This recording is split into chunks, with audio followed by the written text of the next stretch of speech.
like to throw out there what they've been pondering about their spiritual path or otherwise, or you don't have to.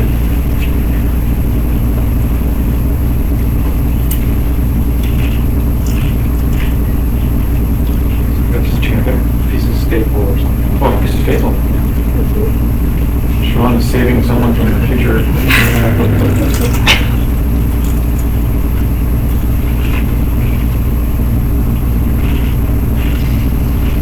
Yeah, it's interesting. The last time I was at Pacifica. So Pacifica, for those of you that don't know, is it's a place where people can come and they recover from addiction. So they're in there for some of them are in there for 3 months in total, and there's certain stages where they can't actually leave the building, and eventually they can leave and go. But I go there once a week, and it's mandatory. They have to come. If they're there, they have to come. And if they're at a certain phase of the program, and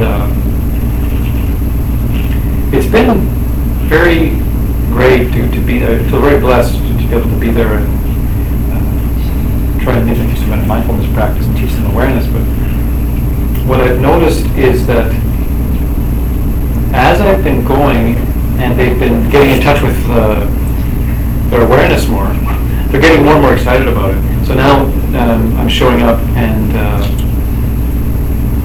like the first time I went, it was just chaos in there. There was lots of talking. And when that's going on, I just ring the bowl, and just instantly everybody just gets quiet. But what I've noticed is, as the weeks have gone by, there's less and less chatter when I'm coming in, and now I go there and everyone's completely quiet and they're like laying on the ground. It's like waiting. And then yesterday, last Friday, someone said,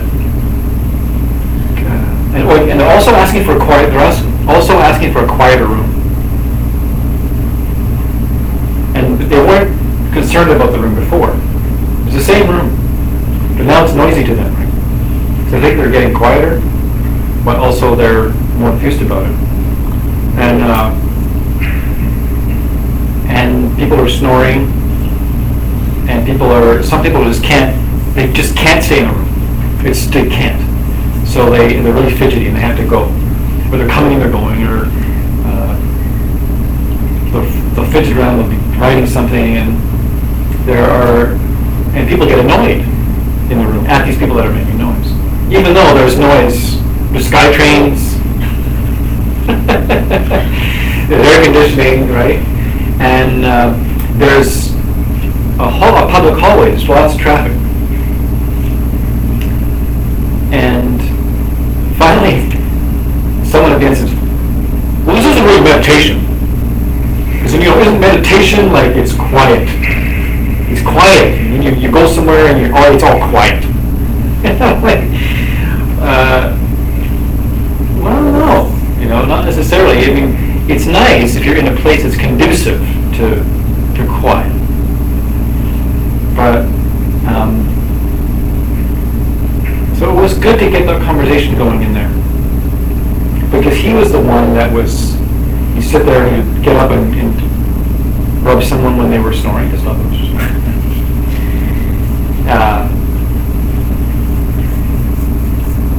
and then every once in a while, someone will go, "Would you cut it out?" Like it's 20 minutes into the meditation, and someone's getting yelled at. They just can't. They just do that.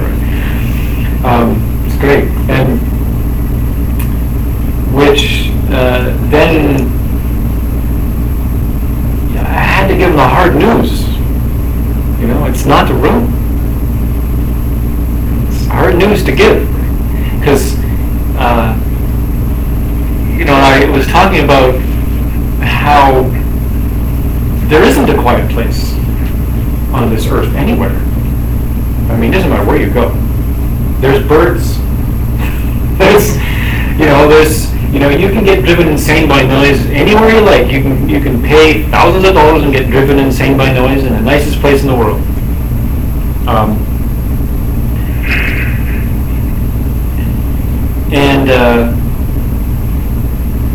You know, I said this last class too, but it's really worth thinking about that the quietest place on this entire planet is actually inside you.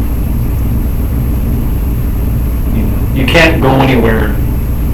The quietest, most serene, most profound view that you'll ever experience is right inside your own mind. There's no sunlit or sundown lit vista on this planet that can possibly compare to the sight of your own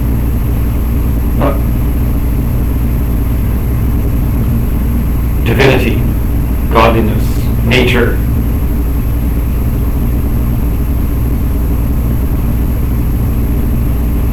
And that's an experience, that is a sight that you can actually have. You can quieten your mind to the point where you reach a place that is way beyond any concept of still. Stillness is still a concept. It's like something that's happening on still. It's stiller than still.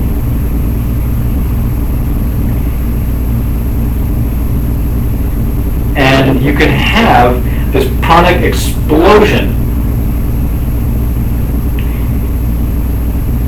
and feel like you are everything that you're perceiving. That there is no boundary. And that all boundaries are just simple objects of the mind. Just an object of perception. Useful and convenient ones.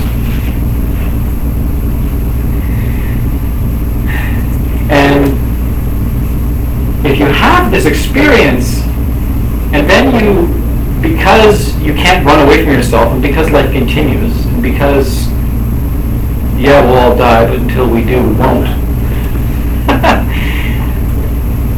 It reasserts itself, but you've had that experience of blowing your own mind wide open, then the illusory boundaries between each and every one of us becomes a sweet thing, becomes a sweet and beautiful experience.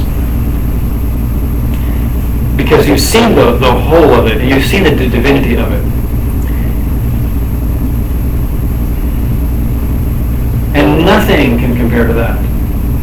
And that is your freedom. That is your peace. That is your contentment. That is your happiness. That is your love. That is all you've ever dreamed of. It's waiting for you. And it sure ain't anywhere else. It sure ain't in any other location, in any other job, in any other relationship, in any other thing that you achieve. But it does take some time. It does take some work. It does take some daily practice. And it does take commitment to actually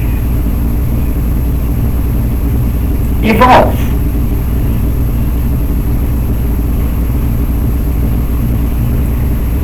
Because that's your job. There's lots of other people that are fighting over things. There's millions of people in the world that are squabbling over borders and denying countries this and giving countries that, and who knows? There's a million things going on, and there's a million causes worth fighting. But there is nothing like an awakened being on this world. There's nothing like an awakened person to help the rest of us wake up. Because an awakened person A free person, an enlightened person, doesn't squabble over things like that. And so the more of those there are, the less war there will be.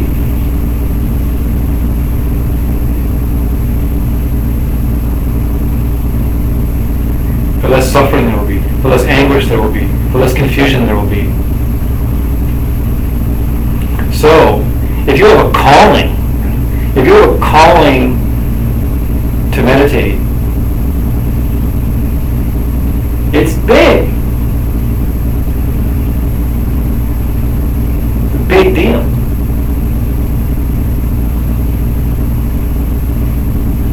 It's everything. It's the whole thing.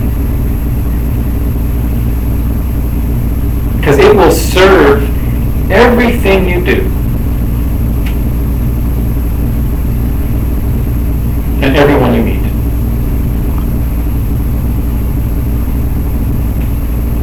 Whether they like it or not.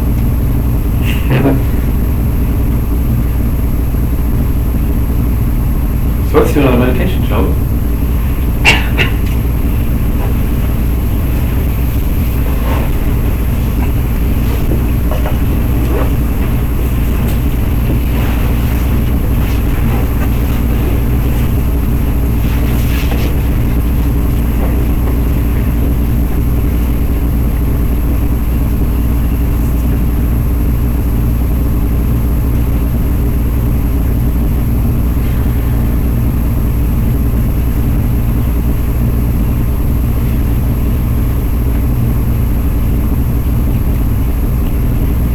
Notice the resonant echo of the last meditation within yourself.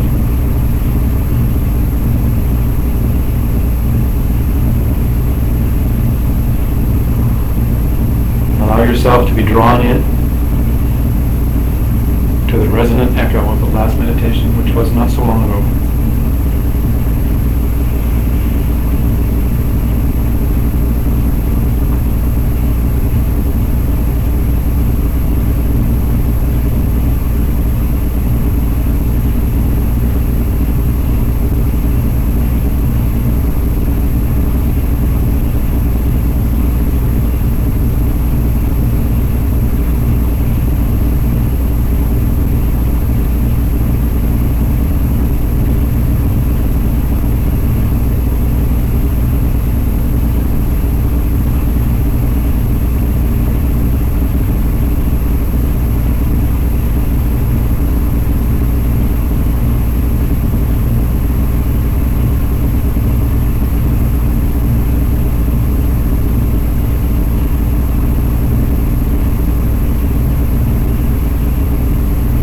Begin to focus your awareness at a pinpoint of diamond light about the size of the head of a pin between your eyebrows, back in towards, and move it back in towards the center of your head. See a tiny droplet of diamond light.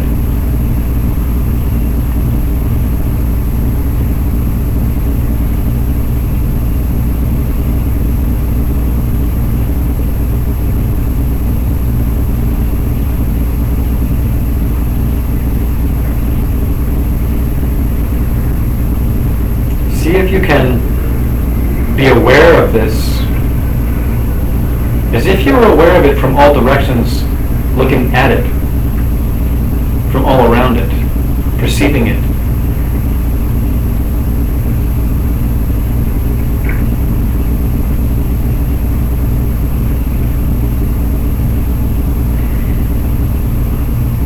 And then see if you can move your mind's focus into the drop, so that the seat of your mind's awareness is now inside the droplet of light, and you are looking out in all directions from this droplet of light in the center of your head.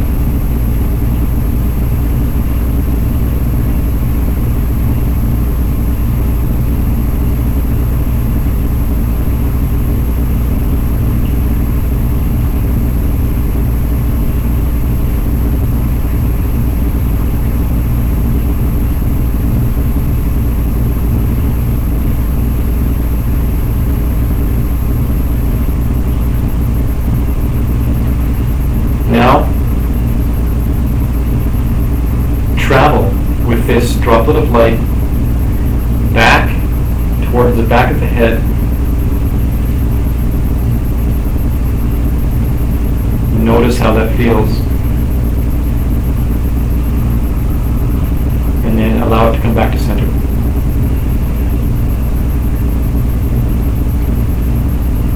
Now push that perception point, that diamond light point, forward so that it's right up against your face. Notice how that feels. Now let it come back into center.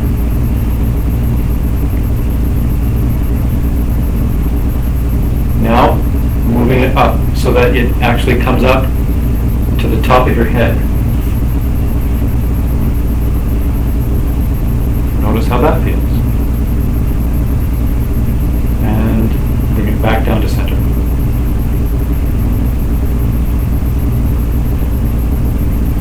And now draw it down towards the jaw.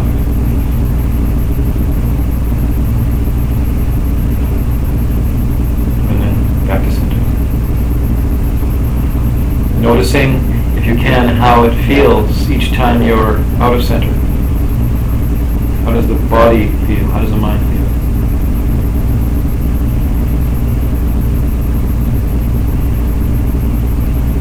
Now move to the left side. As if you're moving over the left side of your head.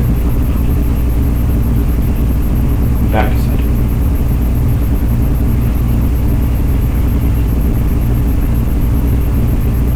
And to the right side. Move over to the right side of your head. Back to center.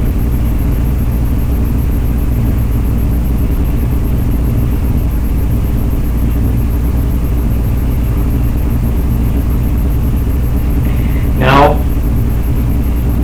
traveling this time through this diamond light back to the back of the head, but this time we're going to actually keep going down the body, the back body, and landing in the heart.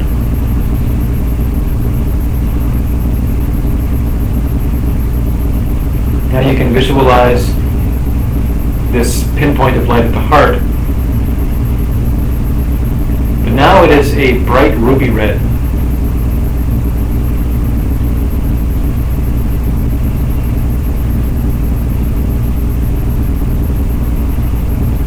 So as you sit, relaxed, you're simply focusing your awareness and a droplet of red ruby light at the center of your heart chakra, which you can think of as behind that heart area, close to the back of the body.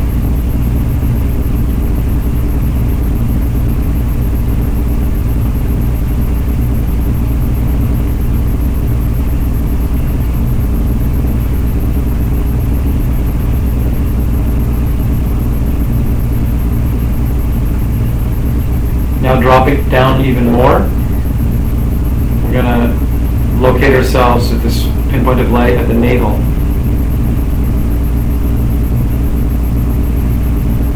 At the point of the belly button, but near the back of the body. And now this light has turned yellow.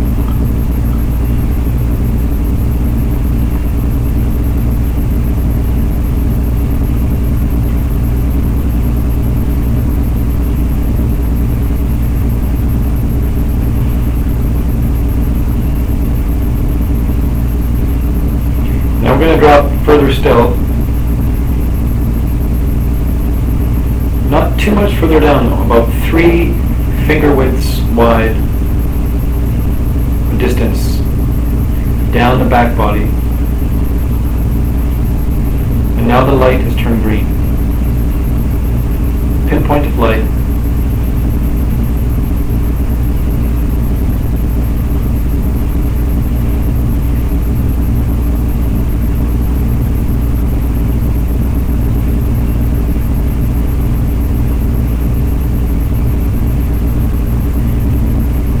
Now, focusing back at where we started, at the third eye, back in the center of the head. Again, seeing a pinpoint of light there, but this time it's white.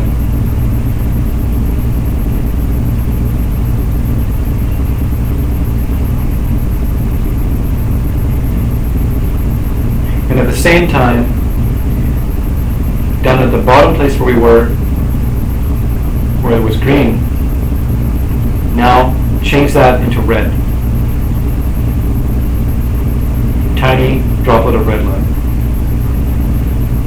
In between the droplet of red light at the bottom and the droplet of white light at the top at the ajna, see a channel between those two droplets of light. A tube of light. You can see it as golden sunset red, if that helps, about the size of a drinking straw.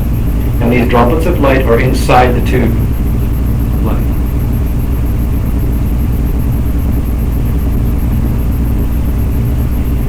Now begin to move. The droplet of white light at the third eye begins to travel in towards the head and sort of wrapping around up the side, the top of the skull, and around this channel, following down, that's moving down towards the body, like a back of the body. And at the same time, the red droplet of light is moving up towards the white one. And they're slowly moving towards each other inside the channel, and they're going to meet at the heart. So you bring them toward each other, and they're getting closer and closer together at the heart. And finally, when they meet at the heart, the red and the white blend and becomes pink.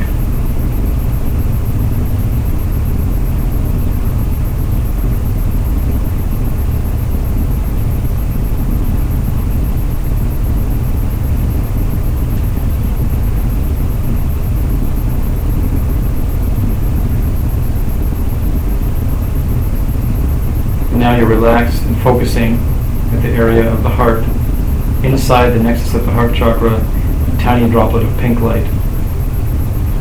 Simply focusing on it.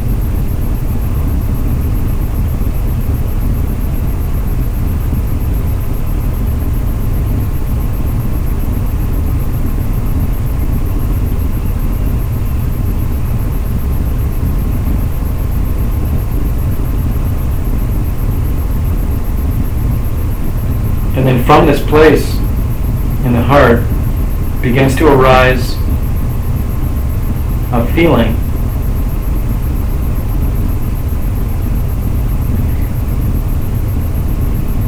you start to think about the people in your life that you would like to take their suffering away from. People around you that you know, that you don't like to see them suffer. And you wish you could take the pain away from them.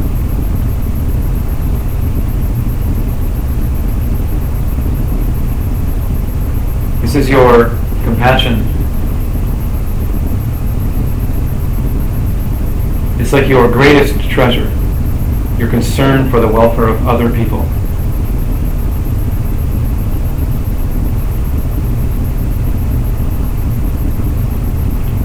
So you feel this compassion growing in the form of this pink light.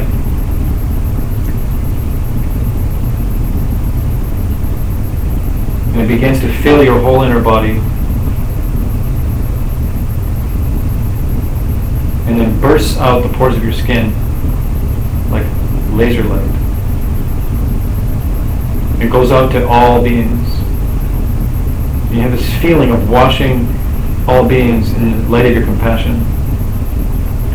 So, just holding the universe with this embrace of caring, of concern, of caring, of love. Coming from the heart, your heart.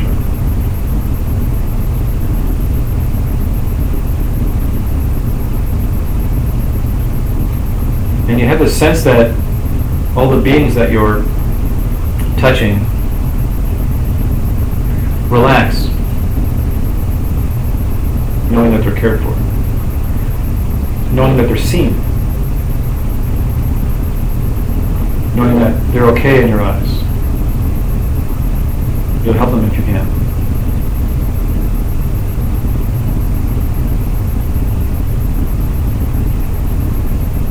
And you think to yourself, well, how can I really help them?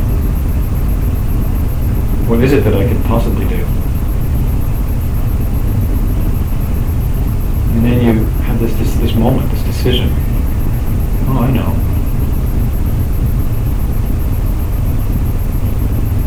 I will wake up from my slumber.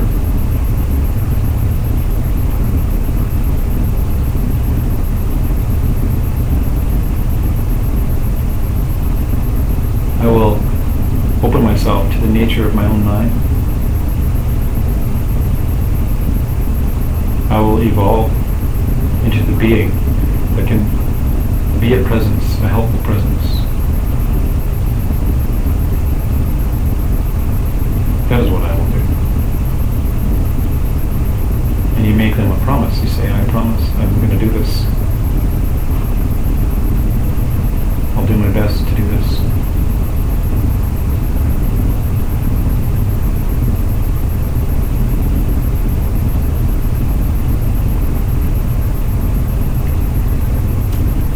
And then the light withdraws back into your body, back into your heart.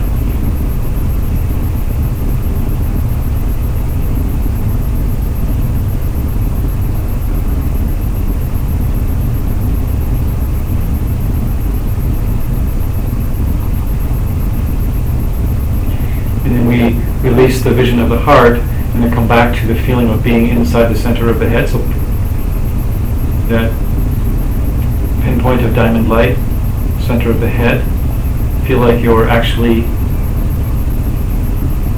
looking out from there with the eyes closed. So it's your seat of awareness.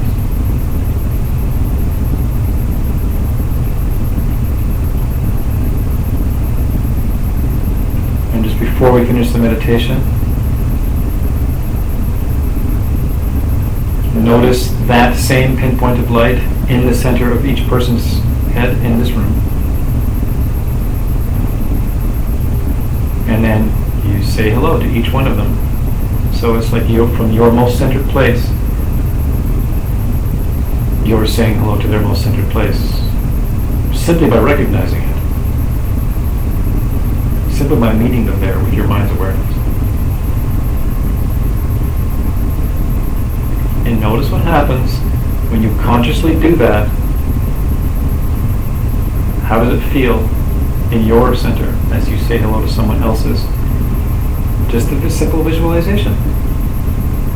There's their diamond light in the center of their head. Hello.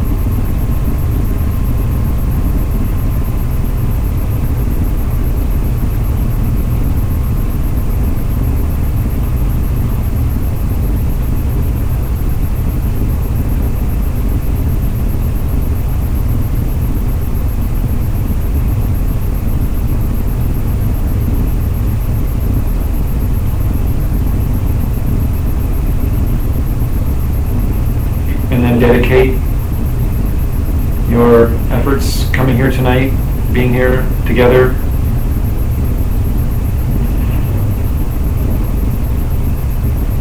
By my efforts being here, may all beings be free.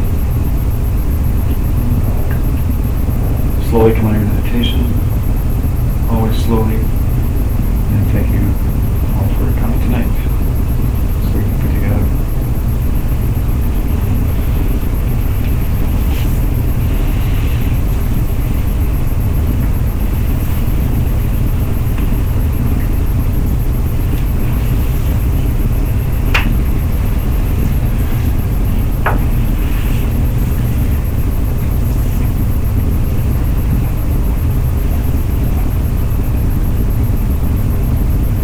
If you want to get high sometime, you can go to a public place, be like one of those freaky meditators, and just sit down, close your eyes, and decide you're going to look at everybody and say hello to everybody with your eyes closed, into this center of their head. So then you get to see all these little diamonds walking around. Pretty soon you'll be levitating. It'll be overwhelmingly blissful, I imagine. I'll try it sometime.